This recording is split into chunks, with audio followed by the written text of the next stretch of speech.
सूरज की पहली किरण धीरे धीरे आपके कमरे में प्रवेश कर रही है। पक्षी मधुर गीत गा रहे हैं। सुबह की शांति में कुछ पल रुकिए और एक गहरी सांस लीजिए। ध्यान से सुनिए। दुनिया के शोर में भी कहीं तो एक आवाज होगी जो आपको बुला रही है। क्या आपने कभी ध्यान से अपने भीतर की आवाज को सुना है? अक्सर हम इतनी व्यस्तताओं में होते हैं कि अपनी आत्मा की पुकार सुनना भूल जाते हैं। लेकिन सच ये है कि हमारी आत्मा हमेशा हमें कुछ बताती है, हमें रास्ता दिखाती है। आज हम एक ऐसी यात्रा पर निकल रहे हैं जहां हम इस आवाज को फिर से सुनने की कोशिश करेंगे। इस दुनिया में ज्यादातर समय हम दूसरों की आवाज सुनते रहे हैं, माता पिता की, शिक्षकों की, समाज की। बचपन में हमें सिखाया गया कि बड़ों की इज्जत करनी है, उनकी बात का सम्मान करना है। यदि चुप्पी सह ली और कुछ बोलने की हिम्मत नहीं की तो सब कहते हैं, वाह कितना शांत, कितना विनम्र। पर कहीं न कहीं हमारे भीतर एक सवाल घर कर जाता है, क्या मेरी खामोशी ही सही थी? क्या इतने दर्द और कठिनाइयां झेल कर भी चुप रहना ठीक है? कई बार हमने दूसरों की खुशियों में अपनी खुशी तलाश ली, अपनी बातों को सदैव किसी पीर में दबा लिया। सोचिए उन लम्हों की जब आपने अपने दिल की बात कहने को मन बनाया, लेकिन साहस की कमी की वजह से चुप रह गए। हो सकता है किसी ने आपसे झूठ बोला हो या आपके साथ अन्याय हुआ हो, पर आपने वो आवाज भी नहीं निकाली जो आपकी मदद कर सकती थी। उस दौरान जो दर्द होता है वो सिर्फ आपकी आत्मा जानती है। आपकी आंखों के कोने में एक आंसू डबकता है, लेकिन आपने अपने होंठ कस रखे हैं। कागज पर रेखा खींचते हुए आप सोचते हैं, काश मैंने आवाज उठाई होती, पर तब तक बहुत देर हो चुकी होती है। ऐसी कई कहानियां हैं, जैसे छोटे से गांव की सीमा जिसने अपनी शादी पर भी अपना हक नहीं मांगा और हमेशा अपने सपनों को दिल में दबा कर रख दिया। और अजय नाम का युवक जिसने अन्याय होते देख भी मुंह बंद रखा।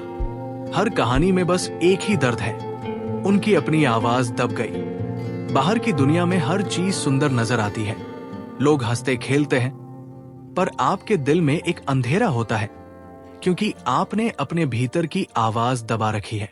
रोज की चुप्पी का बोझ आपके मन को भीतर से तोड़ देता है, आत्मा पर गहरी चोट लगती है। सोचिए, एक बच्चा खेलते खेलते गिर जाता है, लेकिन फिर अपने आप को संभाल कर उठ खड़ा हो जाता है। हम भी अक्सर उस बच्चे की तरह थे। जब भी सच बोलने की हिम्मत नहीं हुई, हम गिरते रहे, पर अब वक्त है फिर उठने का। रविंद्रनाथ टैगोर कहते हैं, जहां स्त्रियों की पुकार नहीं सुनी जाती, वहां सभ्यता मरने लगती है। ठीक उसी तरह कहा जा सकता है, जहां इंसान की आवाज को दबाया जाता है, वहां इंसानियत भी दब जाती है। अब समय आ गया है अपनी कहानी खुद लिखने का, अपनी आवाज खुद बुलंद करने का। अब हम बात करते हैं आत्मसम्मान की, आपकी अपनी कीमत की, आपकी आत्मा की मर्यादा की। एक फूल की तरह आपको बोझ महसूस करने से पहले ये जानना जरूरी है कि आप कितने अनमोल हैं। हर मनुष्य की आत्मा में दिव्यता है और उस दिव्यता का सम्मान करना हमारा कर्तव्य है। लेकिन अक्सर हम इसे भूल जाते हैं। हमारे परिवार और समाज ने बचपन से ही यही सिखाया है कि बोलने से पहले सोचो, सम्मान बरकरार रखना है तो चुप रहो। अगर हम इन कंडीशन मैसेजेस में फंस गए तो हमारी अपनी सच्चाई दब जाएगी। हमें सिखाया जाता है कि विनम्र रहना अच्छा है, दूसरों को लाभ पहुंचाना अच्छा है, पर ध्यान से सोचिए, विनम्रता का अर्थ है नम्र और सहनशील होना, लेकिन आत्मसम्मान का अर्थ है अपनी मर्यादा बनाए रखना, अपने मूल्यों की रक्षा करना। ध्यान रखें, आत्मसम्मान अहंकार नहीं है। अहंकार दूसरों पर दिखावे के लिए ऊंचा दिखाता है, पर आत्मसम्मान हमें हमारे सच्चे मूल्यों से जोड़ता है। जब हम दूसरों का सम्मान करते हुए भी अपने आत्मसम्मान की रक्षा करते हैं, तब सच्चा आत्मसम्मान खिलता है। हमारी एक मित्र रिया की कहानी है। रिया एक आईटी फर्म में काम करती थी, जहां उसके वरिष्ठ सदा उसकी मेहनत का श्रेय लेते और उसकी बातों की आलोचना करते। पहले वो चुप्पी साधे रही, सोचती रही, चलो सह लिया, अच्छा बनना है। लेकिन उसके दिल में दर्द जमा हो गया। एक दिन उसने समझ लिया कि अब ये दर्द सहन नहीं किया जा सकता। उसने गहरी सांस ली, आईने में देखा और खुद से कहा, मैं भी एक इंसान हूं, मेरे भीतर भी ताकत है। वही दिन उसकी जिंदगी में बदलाव लेकर आया। रिया ने धैर्य और आत्मविश्वास से अपने वरिष्ठ से अपनी बात कही और अपना हक मांगा। आश्चर्य था कि लोगों ने उसकी बात सुनी और उसका सम्मान करने लगे। रिया का आत्मसम्मान बढ़ने लगा। उसे महसूस हुआ कि उसकी आवाज में ताकत है और अब वो कभी खुद को छोटा नहीं समझेगी। रुकिए, एक पल के लिए आंखें बंद कीजिए, धीरे धीरे गहरी सांस लें। कुछ क्षण रुकिए, अब अपने भीतर झांकिए, अपने शरीर की गर्मी, अपने दिल की धड़कन महसूस कीजिए। सोचिए, आपके अंदर कौन सी अद्वितीय खूबी है जिसे सोचकर आपका मन गर्व से भराता है। उस खूबी को पहचानिए जिसने आपको आज तक सहारा दिया है। अपनी आंखें खोलिए और गहरे विश्वास से कहिए, मैं इस दुनिया का अनमोल हिस्सा हूं। यही आपके आत्मसम्मान की जड़ है, यही आपकी असली ताकत है। भगवद गीता में भी आत्म उत्थान का बोध मिलता है। श्री कृष्ण अर्जुन को समझाते हैं, उद्धरेदात्मनात्मानं नात्मान मवसादयेत्, आत्मैव ह्यात्मनो बंधुरात्मैव रिपुरात्मना। अर्थात अपने मन को ऊपर उठाओ, उसे गिरने मत दो।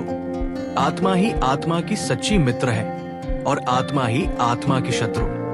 अगर आप खुद को नीचा समझते हैं तो आप अपने ही दुश्मन बन जाएंगे, लेकिन अपनी आत्मा की शक्ति को पहचान कर आत्मसम्मान बनाए रखते हैं तो आत्मा आपका सबसे बड़ा साथी बन जाती है। अब आखिरकार हम चुप्पी के उस दौर को अलविदा कहने वाले हैं जिसने हमारी आत्मा को अंदर तक डुबो रखा था।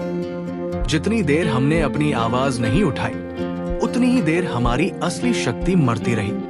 पर अब समय है सच का सामना करने का। दिन की शुरुआत एक नए संकल्प से कीजिए। गर्व से खड़े होकर कहिए, आज से मैं अपनी आवाज को दबाऊंगी नहीं, मैं अपने आत्मसम्मान की रक्षा करूंगी।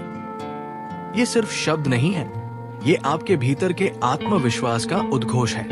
हर सुबह उठकर अपने दर्पण में देखें, अपनी आंखों में दृढ़ता देखिए और गहरी सांस लें। धीरे धीरे सांस लेते हुए ये मंत्र दोहराएं, मैं अपनी आत्मा की आवाज को और मजबूत करूंगी। दूसरी सांस में कहें, मेरे आत्मसम्मान की रक्षा करना मेरा अधिकार है। हर सांस के साथ महसूस करें कि आत्मविश्वास आपकी रग-रग में फैल रहा है। अब हर दिन छोटे छोटे कदम उठाइए। उदाहरण के लिए, आज वो काम करें जिसे डर के कारण अब तक टालते आए, चाहे वो अपने सहकर्मी से राय मांगना हो या घर में अपनी बात सामने रखना हो। दिन के अंत में कुछ पल ध्यान से सोचिए कि आपने आज कौन सी सच्चाई बोली और उस पर कैसा महसूस किया। उन अनुभवों को लिख लीजिए। छोटी छोटी जीतों को याद कीजिए। शायद आज आपने पहली बार सीधे नहीं कहा या अपनी राय व्यक्त की। यही दिन प्रतिदिन की प्रगति आपकी असली शक्ति बनेगी। याद रखिए, आपके भीतर जो बदलने की चिंगारी है, उसी ने संतों और महापुरुषों को भी प्रेरित किया है। स्वामी विवेकानंद ने कहा था, उठो, जागो और तब तक मत रुको जब तक लक्ष्य प्राप्त न हो जाए। जब आप सच बोलकर अपने लिए खड़े होते हैं, आप न केवल खुद की बल्कि दूसरों की जिंदगी में भी उजाला फैलाते हैं। आपका हर छोटा कदम आने वाली पीढ़ियों को साहस देगा। आज से हम चुप्पी स्वीकार नहीं करेंगे। यदि कोई दबाव आए तो याद रखिए, सत्य बोलना हमारा जन्मसिद्ध अधिकार है। आप स्वयं से प्रतिज्ञा कीजिए कि अब से हर दिन आप अपनी आत्मा की आवाज को बुलंद करेंगे। यही परिवर्तन की शुरुआत है, यही खामोशी के अंत की शुरुआत है। खुद के लिए खड़े होइए, क्योंकि यही वो घड़ी है जब आपकी आत्मा की पुकार संपूर्ण जगत में गूंज उठेगी।